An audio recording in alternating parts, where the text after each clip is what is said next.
गुरु के सानिध्य में है, उन्हीं के लिए दिखने वाली शुभ क्रिया कर रहा है, लेकिन मिथ्यार्थ सुरक्षित है हृदय में, तो कर्म का बंध चल रहा है कि कर्म की निर्जरा चल रही है? कर्म निर्जरा न्यून है और कर्म बंध शिखर के समान है, शिखर के समान। और वीतरागी गुरु देवशास गुरु की पूजा भक्ति जो जीव कर रहा, और यदि सच्चा सम्यक दृष्टि श्रद्धालु है, तो यूं समझो एक बहुत बड़ा क्षीर समुद्र, क्षीर जल से भरा हुआ समुद्र है, उसमें मात्र 1-2 बूंद जो है विष की है, तो उतना सही उसके अंदर विष है, बाकी तो पूरा जल जो है दुग्ध के समान है। तो उसका पान करना अच्छा है कि 2 बूंद देख के नहीं करना चाहिए? करना चाहिए। यानी शुभ क्रिया जो सम्यक दृष्टि जीव कर रहा, उसमें न्यूनतम हिंसा होने के बाद भी उसके लिए शुभ बंध का ही कारण है, और सामान्य शुभ बंध का नहीं, मोक्ष ले जाने वाले शुभ बंध का साधन। ऐसी व्याख्या प्रत्येक ज्ञानी विद्वान को करना चाहिए जगत के बीच। ये छुपाने के कारण, खुलासा नहीं करने के कारण 2 प्रकार के जीव खड़े हो गए। एक या तो इस प्रकार भ्रमित हो गए, मात्र शुभ क्रिया करता रहूंगा मोक्ष चला जाऊंगा, और दूसरे में खड़े हो गए, इन शुभ क्रिया को करने से कुछ नहीं होता, सीधे आत्मा का चिंतन करूंगा, ध्यान लगाऊंगा, मोक्ष चले जाऊंगा। दोनों बेचारे विपरीतता में बैठे। हम ठीक कह रहे कि नहीं कह रहे? ठीक है, विपरीत उनका आभास है, विपरीत आभास है। यानी दोनों ही प्रकार के जीव गलत सोच रहे हैं। ना तो मात्र क्रिया करने से मुक्ति होगी, और क्रिया कभी ना करने से भी मुक्ति नहीं होगी। शुभ क्रिया तो जीव को संसारी अवस्था में करनी ही पड़ेगी यदि उसे मुक्ति प्राप्त करना है। तो बिना शुभ क्रिया के करेगा क्या? अरे जब वीतरागी श्रवण भी घंटों घंटों ध्यान नहीं लगा पाएंगे लगातार, तो ये श्रावक अवस्था का जीव, संसारी जीव कितनी देर ध्यान कर पाएगा? ऐसा विचार तो करो। और शुक्ल ध्यान की बात छोड़ो, धर्म ध्यान भी कितनी देर कर पाए? कितनी देर कर पा रहा है? जितने समय भी शुद्ध तत्व सुन रहा है, भगवान जिनेंद्र की शुद्ध वाणी सुन रहा है, उतने समय स्वीकार है। एक मुहूर्त काल के लिए जीव क्या कर रहा है? शुभ ध्यान, धर्म ध्यान कर रहा है, और शुक्ल ध्यान के लिए अपनी तैयारी कर रहा है। और ऐसा काल पूरे 24 घंटे में और कितनी देर आता है, ये विचार प्रत्येक जीव को करना चाहिए। जैसे भावों की विशुद्धि वर्तमान समय में है, ऐसे ही मेरे भावों की परिणति और कितने क्षण होती है, इस बारे में विचार करना पड़ेगा, करना ही पड़ेगा। मूलाचार्य जी में लिखा, समय की बात निकली इसलिए खुलासा और कर दें। सूर्योदय होने के 3 घड़ी बाद, कितने समय बाद? सूर्योदय होने के 3 घड़ी बाद और सूर्यास्त होने के 3 घड़ी पहले तक एक वीतरागी श्रवण 3 मुहूर्त काल तक आहारचर्या कर सकते हैं।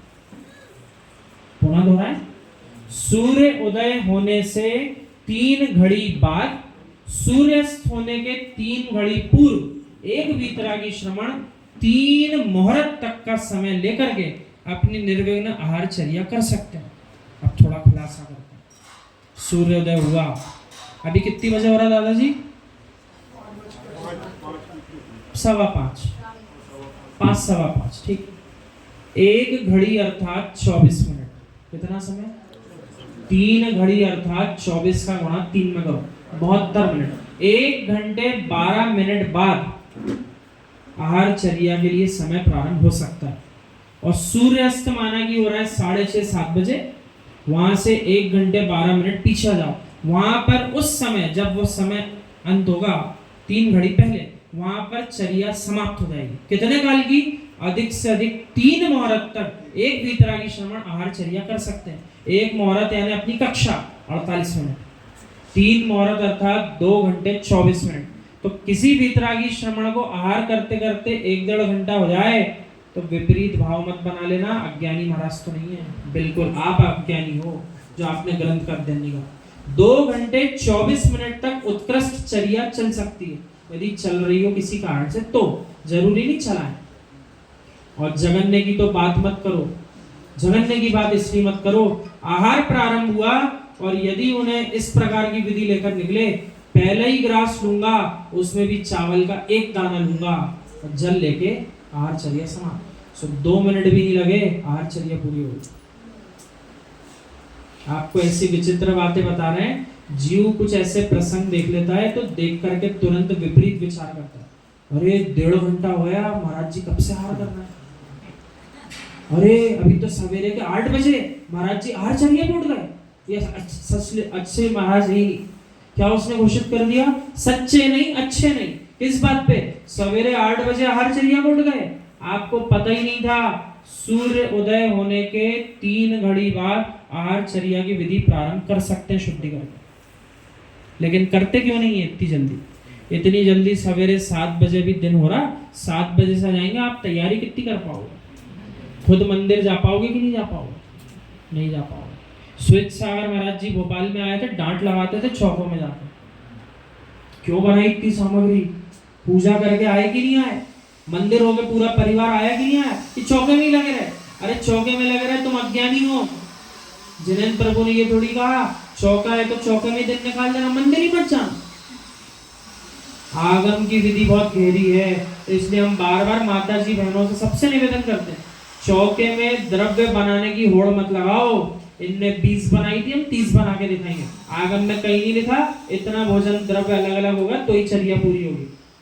आगम की विधि तो जानो, 4 शुद्ध वस्तु बनाओ, लेकिन चौके में बनाओ। द्रव्य शुद्धि, क्षेत्र शुद्धि, काल शुद्धि, भाव शुद्धि, और फिर एक एक के भी 4 भेद।